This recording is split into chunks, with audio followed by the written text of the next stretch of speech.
I'm Zach Martina, and this is another edition of Broken News. Our top story tonight, a teacher has banned 32 commonly used slang terms, including gyat, riz, and cap, from being used in their classroom, is labeled a hypocrite when it is learned that when they were in school, they used terms like groovy, boob tube, and the N-word. Though it was a team effort as the Detroit Lions secured their first playoff victory in 32 years, many of the key contributors were players selected to the team straight out of college. When asked for comment, President Joe Biden said of General Manager Brad Holmes that no one has nailed the draft like this since FDR in World War II.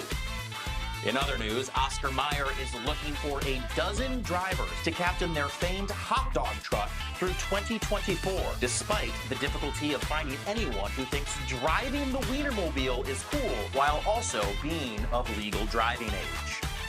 And in Utah, after discovering an AirPod in her stool, a grandmother is quoted as saying, "Well, for about a week I was looking at my poopies, then one day I stood up, looked down, and right there next to a piece of corn was my apple." An Alaskan Airlines flight had its door ripped off moments after departure, causing several items to be sucked from the plane. In response, the company refunded the passengers' tickets and offered them an additional $1,500 in cash, which is generous, considering had this happened on Spirit Airlines, they would have charged an additional $25 for what they refer to as in-flight entertainment.